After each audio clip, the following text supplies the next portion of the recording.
അവരിങ്ങനെ ചലഞ്ചർ പോകുന്നിടത്തൊക്കെ പൂവാരി എറിയുന്നു വെതറുന്നു എറിഞ്ഞോണ്ടേയിരിക്കുന്നു. ഇടെ ഇത്രയും പൂവൊക്കെ ഓവറാണെന്ന് പറഞ്ഞു കൊടുക്കാൻ അവിടെ ആരുമില്ലേ? പൂവിനൊക്കെ ഒരു മര്യാദ ഇല്ലേടേ. അപ്പൊ ഇയാളാ ഓ കുറ്റം പറയാൻ അങ്ങനെ തടിയൊന്നും വേണ്ട.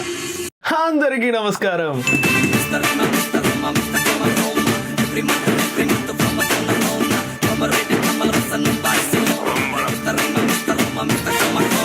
നമ്മൾ ജീവിതത്തിൽ പൊക്കി പിടിച്ചുകൊണ്ട് നടക്കുന്ന പല കാര്യങ്ങളും ഭയങ്കര ഓവർ റേറ്റഡ് ആണ്. കൂടുമ്പോൾ ഇൻപം ഉണ്ടാവുന്നതാണ് കുടുംബം എന്നാണ് നമ്മൾ പറയുന്നതെങ്കിലും മിക്കവാറും എല്ലായിടത്തും ആള് കൂടുന്നതനുസരിച്ച് ഇൻപം കുറഞ്ഞ് തുൻപം കൂടാറാണ് പതിവ്. പക്ഷെ എന്നാലും ആ പേരിന് മാറ്റമൊന്നുമില്ല. അല്ല, ഞാൻ ചോദിക്കായിരുന്നു ആ പേര് മാറ്റേണ്ടതല്ലേ എന്ന്. நானே எத்தனையோ பேரை பாத்துருக்கேன்டா. ஆனா உன்ன மாதிரி வெறும் வாயில வடை சுருள் நான் பாத்துலடா எங்க அப்பா. അല്ല, നിങ്ങൾ ബാക്കിയും കൂടെ കേക്ക്. ഈ കുടുംബമായിട്ട് ചേർന്ന് വരുന്ന ബാക്കി സാധനങ്ങളുണ്ടല്ലോ, കല്യാണം, കാതുകുത്ത്, 16, 28, 68,338, ഇതെല്ലാം കൂടെ ചേർത്ത് നോക്കുമ്പോൾ ഈ കുടുംബം എന്ന് പറയുന്ന സാധനം തന്നെ വളരെ ഓവർ റേറ്റഡ് ആണ്. ഓടാ, കുടുംബം എന്നൊക്കെ പറയുന്ന ഒരു സുഖ, കുടുംബത്തോടൊപ്പം നിൽക്കാൻ കഴിയുന്നത് തന്നെ എന്തോ ഒരു ഭാഗ്യ.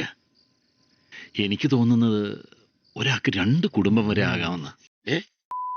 പിന്നെ ഇതേപോലെ നമ്മൾ പറയുന്ന ഒരു കാര്യമാണ്, ഒരു 100 കള്ളം പറഞ്ഞിട്ട് ഒരു മാരേജ് നടത്താമെന്ന്. പക്ഷെ പലപ്പോഴും ഈ ഒരു മാരേജ് നടക്കാതിരിക്കാൻ ഇതേപോലെ 100 കള്ളങ്ങൾ കാരണമാകുന്നുണ്ടെന്നുള്ള കാര്യം ഉമാർ ഓർക്കണ്ടേ. പിന്നെ ഇതേപോലത്തെ സ്റ്റേറ്റ്മെന്റ് ഒക്കെ ഈ ടേംസ് ആൻഡ് കണ്ടീഷൻസ് ഇല്ലാത്ത മൈജി ഓണം പോലെയാണ്. കാരണം ഇതേ കാര്യങ്ങൾ ഒരു 10 സ്ഥലത്ത് എന്ന് പറഞ്ഞു കഴിഞ്ഞാൽ 10 പൊണ്ടാട്ടിയായില്ലേ? മനസ്സിലായില്ല. അല്ല, ഞാൻ പറയായിരുന്നു, നമ്മൾ ഇപ്പോഴാണ് ഇതിനെ പറ്റിയൊക്കെ ഇത്ര ഡീറ്റെയിൽഡ് ആയിട്ട് നോക്കാൻ തുടങ്ങിയത്. പക്ഷെ ഇതേപോലെ ഒന്നും അല്ലാതെ കൂട്ടിയാലും കുറച്ചാലും പൊളിക്കുന്ന കുടുംബങ്ങൾ മാത്രം ഉണ്ടായിരുന്ന, കള്ളം പറയാതെ എന്നല്ല കാരണം പോലും പറയാതെ ആൾക്കാർ 10, 20 ഒക്കെ ലാവിഷായിട്ട് കെട്ടിക്കൊണ്ടിരുന്ന ഒരു കാലം ഉണ്ടായിരുന്നു, മഹാഭാരതകാലം. പരമാറി, നീ ആരോടാണ് എവിടെ നിന്നാണ് സംസാരിക്കണ ബോറം നിനക്ക് വേണം? ഉണ്ട്, നല്ല ബോധ്യമുണ്ട്. അതുകൊണ്ട് എന്നെ വിളിക്കാനുള്ള തെറിയൊക്കെ ഇത് ചെയ്തേ പറ്റുമെന്നും പറഞ്ഞ് എന്റെ കാലി ചുറ്റിപ്പിടിച്ച ഫാൻസ് നിങ്ങൾ ഏറ്റു വാങ്ങിക്കൊള്ളുക. പരട്ട സത്യം പലതും പറഞ്ഞ് നമ്മളെ പ്രകോപിപ്പിക്കാൻ നോക്കും. എന്നുവെച്ചാ എന്ന് വെച്ചാ മിണ്ടാതെ നിക്കണോന്ന് അത്രേ ഉള്ളൂ. ഭാരത് മാതാ കി ജയ്. ഇവിടെ ആദ്യമായിട്ട് വരുന്നവർക്ക് ഇവിടുത്തെ ഒരു അവസ്ഥ അങ്ങോട്ട് മനസ്സിലായിട്ടുണ്ടാവില്ല. സാരമില്ല, ഞാൻ പോലത്തെ തരാം. അതായത് നമ്മുടെ യൂണിവേഴ്സിലെ ഏറ്റവും വലിയ സ്റ്റാറാണ് ചലഞ്ചിങ് സ്റ്റാർ ദർശൻ സാർ. അദ്ദേഹത്തിന്റെ കുറേ പടങ്ങൾ നമ്മൾ ചെയ്തു. പക്ഷേ ഇപ്പൊ ഈയിടെയായിട്ട് കേസും പൊല്ലാപ്പൊക്കെ ആയിട്ട് അദ്ദേഹം ജയിലിലായതുകൊണ്ട് അദ്ദേഹം അങ്ങനെ പടങ്ങളൊന്നും ചെയ്യുന്നില്ല. എൻ്റെ അവസാനം ഇറങ്ങിയ ഒറ്റ പടം OTT ഇതുവരെ റിലീസ് ആയിട്ടുമില്ല. എന്നാൽ പിന്നെ വേറെ ഏതെങ്കിലും പടം ചെയ്യാന്ന് വിചാരിച്ചു കഴിഞ്ഞാൽ ഇവരുടെ ഫാൻസ് പിള്ളേർ സമ്മതിക്കണ്ടേ? അവന്മാർ എവിടെ കണ്ടാലും വന്ന് അപേക്ഷിക്കും. ആദ്യം വഴിയിലൊക്കെ വെച്ച് കാണുമ്പോൾ ഓടി വന്ന് അപേക്ഷിക്കുമായിരുന്നു. ആ അപേക്ഷ എന്റെ മുതുകല്ല, മനസ്സ് അലിഞ്ഞതുകൊണ്ട് ഞാൻ പിന്നെ അങ്ങ് ചെയ്യാന്ന് വിചാരിച്ചു. പക്ഷേ മഹാഭാരതമൊക്കെ അല്ലേ, അതുകൊണ്ട് ഞാൻ കുറച്ച് കണ്ടീഷൻസ് അങ്ങോട്ട് മുന്നോട്ട് വെച്ചു. അതിന് പിന്നെ മികച്ച പ്രതികരണമായിരുന്നു. இந்த അമ്മേന്റെ ഒരു കണ്ടീഷൻ കുത്തി കൊടലെടുത്ത് മാലമണിയാൻ കൊടുക്കും ഞാൻ. അവസാനമായപ്പോഴത്തേക്ക് അപേക്ഷയുടെ ആരും കണ്ടിട്ടില്ലാത്തൊരു ലെവലിലേക്ക് അവരെത്തി. പറ്റില്ലാന്നൊരു വാക്കിന്റെ വായിന്ന് കേൾക്കാൻ പാടുള്ളൂ. യെസ് എന്ന് മാത്രമേ കേൾക്കാവൂ. ചൊല്ലിക്കൊടു തള്ളിക്കളാന്നാണല്ലോ. പക്ഷേ അവന്മാര് കളയുന്നില്ലെന്നേ. അതുകൊണ്ട് എനിക്ക് വേറെ വഴിയില്ല, ഇത് ചെയ്തേ പറ്റൂ. പ്രസന്റിംഗും ചലഞ്ചിങ് സ്റ്റാറിന്റെ 50ാമത്തെ പടം കുരുക്ഷേത്ര.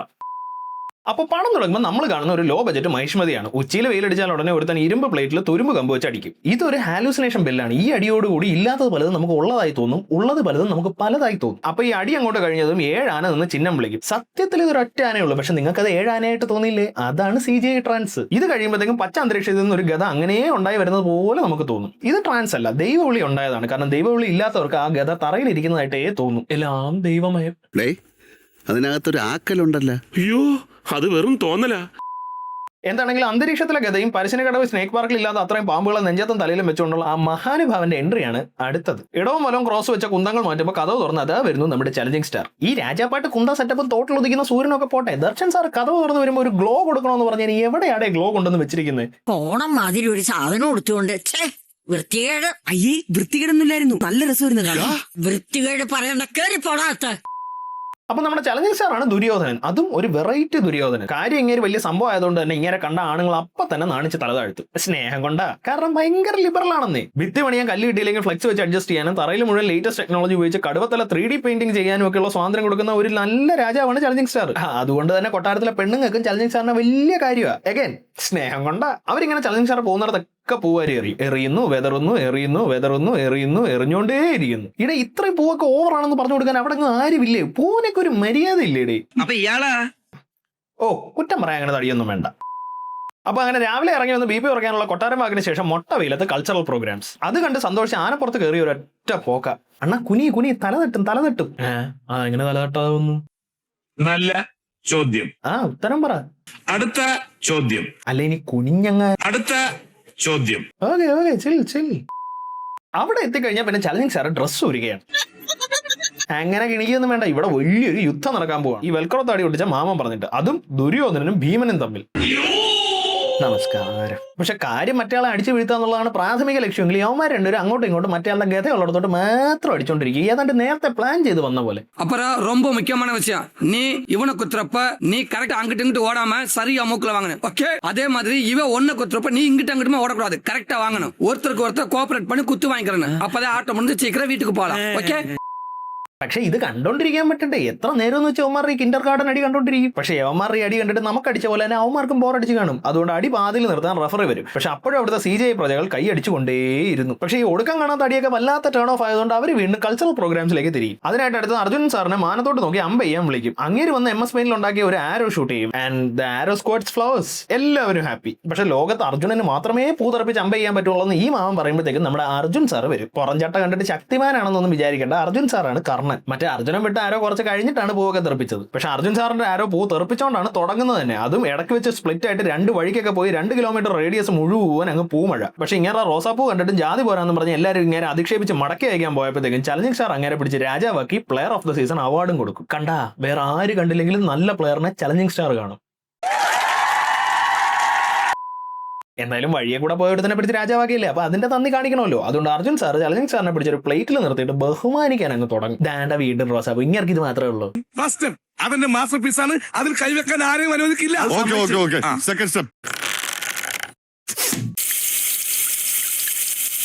ചലഞ്ചിങ് സ്റ്റാർ ഇങ്ങനെ കൂടെ കൊണ്ടു, ഇങ്ങനെ അമ്പ് കൊള്ളുന്നൊന്നും അത്ര സുഖമല്ല. അതൊന്നുകൂടെ ഒന്ന് ശരി. അങ്ങനെ സന്തുഷ്ടരായ ഇവർ രണ്ടുപേരും കൂടെ കെട്ടിപ്പിടിക്കുന്നു. അപ്പൊ 2 അടി പൊക്കത്തിൽ തെറിച്ചോണ്ടിരുന്ന വെള്ളം 5 അടി പൊക്കത്തിൽ തെറിയുന്നു. എന്നിട്ട് വീണ്ടും പോറി, എവിടെ നോക്കിയാലും പൂവോട് പൂ. ഡേ, ഈ പൂ മേടിക്കാനാണ് 100 കോടി. അല്ല, ഞാൻ പറഞ്ഞതേ ഉള്ളൂ.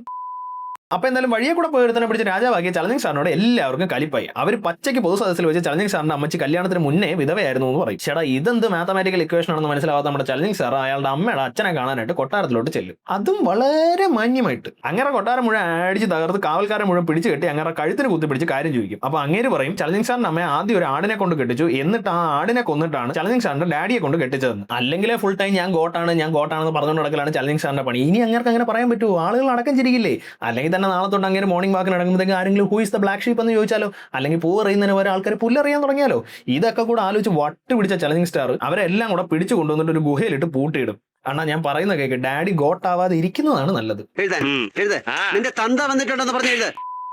അങ്ങനെ ഗുഹയിൽ കൊണ്ട് പൂട്ടിയിട്ടവർക്ക് എല്ലാവർക്കും കൂടെ ദർശൻ സാർ ഒരു മെനു അങ്ങ് തീരുമാനിക്കും. 100 പേർക്കും കൂടെ ചേർത്ത് 3 നേരത്തേക്ക് 10 മണിയായി, അതും ദിവസം ഒറ്റത്തവണ. പക്ഷെ അവരുടെ മൂപ്പൻ ആളൊരു തീരുമാനം എടുക്കും. 100 പേര് ഓരോ അരി തിന്നുന്നതിനേക്കാളും അതെല്ലാം കൂടി ഒരാൾ കഴിച്ചാൽ അയാൾ മാത്രം 100 ദിവസം ജീവിച്ചിരിക്കുമല്ലോ. അതുകൊണ്ട് അങ്ങനെ ചെയ്യാവുന്നു. Of, brilliant.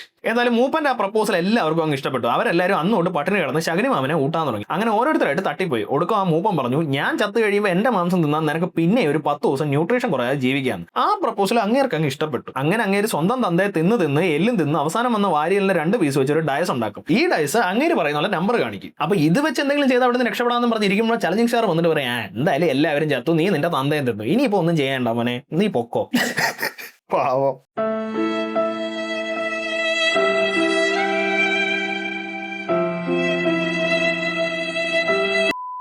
എന്തായാലും സിനിമ മുഴുവൻ കടന്ന് പോകാൻ തുടങ്ങിയിട്ട് കുറേ നേരമില്ല. അതുകൊണ്ട് ഇനി കുറച്ച് സോഫ്റ്റ് റൊമാൻസ് ആവാം. അതിനായി അതാ വരുന്നു പച്ച മഷിയിൽ മയിൽപ്പീലി മുക്കി മീശയ്ക്ക് കളർ അടിക്കുന്ന മേഘ്ന ചേച്ചി. ഇങ്ങനെ കറുത്ത മീശയ്ക്ക് പച്ച മുക്കി അടിച്ച് ഉമ്മ വെച്ച ദർശൻ സാർ നേരിട്ട് വന്ന് ഗ്രൂപ്പ് ഡാൻസ് കളിച്ച പോലെ ഒരു ട്രാൻസ് ഉണ്ടാവും. കാര്യം ട്രാൻസ് ആണെങ്കിലും മറ്റേ മുറ്റത്തുനിന്ന് വെള്ളം തെറിപ്പിച്ച പോലത്തെ ക്രിയേറ്റിവിറ്റി ഈ പാട്ടിലുണ്ട്. ഉദാഹരണത്തിന് ചലഞ്ചിങ് സാർ ഇന്ന് മേഘ്ന ചേച്ചി ഒന്ന് കെട്ടിപ്പിടിക്കുന്നു. തൊട്ടടുത്ത ഷോട്ട്.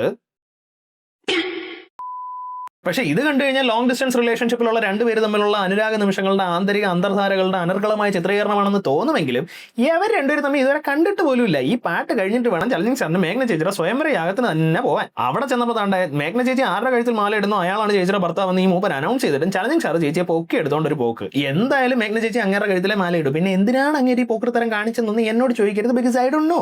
പക്ഷെ നമ്മൾ എന്ത് തൊട്ടിത്തരം കാണിച്ചാലും അതിൽ നിന്ന് പൊക്കിക്കൊണ്ട് വരാൻ നമുക്കൊരു ഫ്രണ്ട് ഉള്ള പോലെ തന്നെ ചലഞ്ചിങ് സാറിന് ഒരു ഫ്രണ്ട് ഉണ്ടല്ലോ, അർജുൻ സാർ. ഈ തൊട്ടിത്തരം കാണിച്ച് ദർശൻ സാർ അങ്ങോട്ട് പോയതും അർജുൻ സാർ അമ്പ് അങ്ങോട്ട് എടുത്തു. എന്നിട്ട്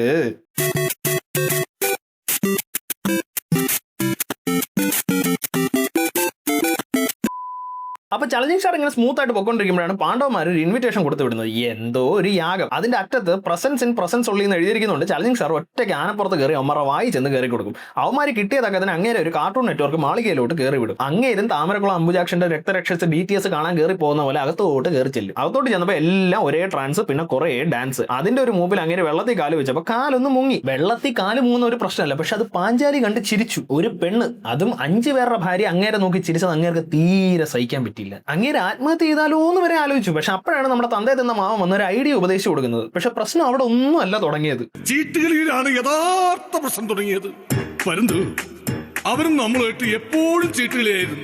കളിയോട് മുടിഞ്ഞ കളി, പിണ്ടാറക്കളി കളിച്ച് പൈസയും സ്ഥലവും വെച്ച് വരെ ചീട്ട് കളിച്ചു. പക്ഷെ നമ്മൾ തോറ്റു ഞങ്ങൾക്ക് എല്ലാം നഷ്ടമായി.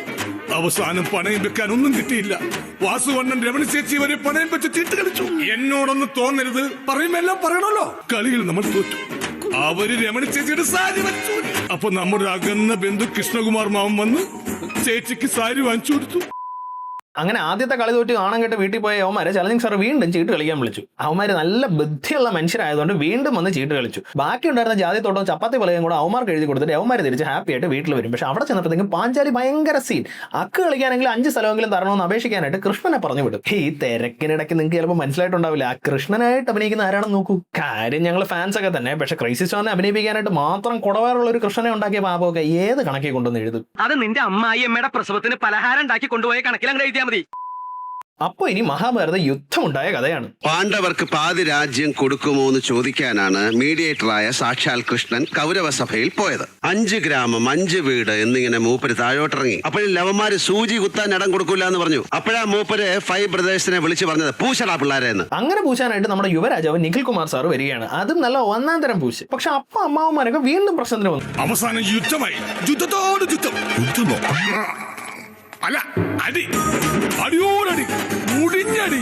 പുത്തരിക്കണ്ടം മൈതാനത്തിൽ എന്റെ പൊന്നോ പൊരിഞ്ഞടി. അടിയിൽ നമ്മുടെ അപ്പൂപ്പൻ അമ്പ് കൊണ്ട് വീണു. അമ്പ് കൊണ്ടോ? അല്ല, കമ്പ് കൊണ്ട് വീണു. എന്നിട്ടും ചത്തില്ല. 18 ദിവസം അപ്പൂപ്പൻ ചർച്ചയിൽ കിടന്നു. അവിടെ കിടന്ന അപ്പൂപ്പൻ അടിക്ക് നേതൃത്വം നൽകി. പക്ഷെ വെൽക്രോ അപ്പൂപ്പനും ക്രൈസിസ് സ്റ്റാറിനും 2 സൈഡാണല്ലോ. അതുകൊണ്ട് കൗരവന്മാരെ മൊത്തം ഇരുട്ടി വിളിക്ക് അടിച്ച് പണ്ടാരം അടക്കി നിലം പരിശാക്കി. പക്ഷെ ഇതെല്ലാം കഴിഞ്ഞ് സെക്കൻഡ് ഷോ കഴിഞ്ഞ് നമ്മുടെ ചലഞ്ചിങ് സ്റ്റാർ ഇങ്ങനെ വരുമ്പോൾ എല്ലാവരും ഇങ്ങനെ കിടക്കുകയാണ്. പിന്നെ ചലഞ്ചിങ് സ്റ്റാർ ചെറിയൊരു ചാർലി ചാപ്ലിൻ മോഡലാണ്. അങ്ങേർക്കാണെങ്കിൽ കരയണമെന്നുണ്ട്. പക്ഷെ ആൾക്കാർ നോക്കി നിൽക്കുന്നതുകൊണ്ട് അങ്ങനെ മൊത്തത്തിൽ അങ്ങനെ കരയാനും പറ്റുന്നില്ല. അതുകൊണ്ട് അങ്ങനെ കരയാനായിട്ട് വെള്ളത്തിൽ ചെന്ന് മുങ്ങിയിരിക്കും. പക്ഷെ ആർക്കും ഒരു തൊല്ലയും ചെയ്യായിരുന്ന ചലഞ്ചിങ് സ്റ്റാറിനെ ചെണ്ട പൊട്ടി പുറത്തിറക്കി തൊടയടിച്ച് പൊട്ടിച്ച് പരലോകത്തോട്ട് പാഴ്സലി. അവിടെ ചെല്ലുമ്പോൾ ആക്ഷൻ കിങ്ങും ചലഞ്ചിങ് സ്റ്റാറും വീണ്ടും കെട്ടിപ്പിടിക്കും വിത്തൗട്ട് വെള്ളം ചീറ്റൽ. ഈ മഹാഭാരതമായാലും രാമായണമായാലും എല്ലാം ഈ ഒരു ഗുഡ് വിസസ് സിവിൽ സ്റ്റോറീസ് ആണ്. ലോകത്തുള്ള ഒരുവിധപ്പെട്ട എല്ലാ നല്ല സിനിമകളുടെയും ബേസ് സ്റ്റോറി ഇത് തന്നെയായിരിക്കും. അതുകൊണ്ട് തന്നെ ഇത് എങ്ങനെ എടുക്കുന്നു എന്നുള്ളതിലാണ് കാര്യം. എങ്ങനെയായാലും ഇങ്ങനെയല്ല എടുക്കേണ്ടത്. അപ്പോൾ ഇതുവരെ കണ്ടത് ഭഗവത്ഗീത. ഇനി നമുക്ക് ഭഗവത്ഗീത കണ്ടാലോ?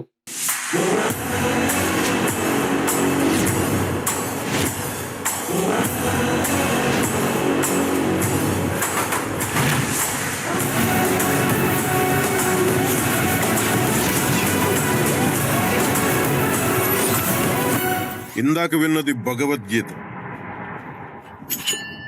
ఇది భగవద్గీత.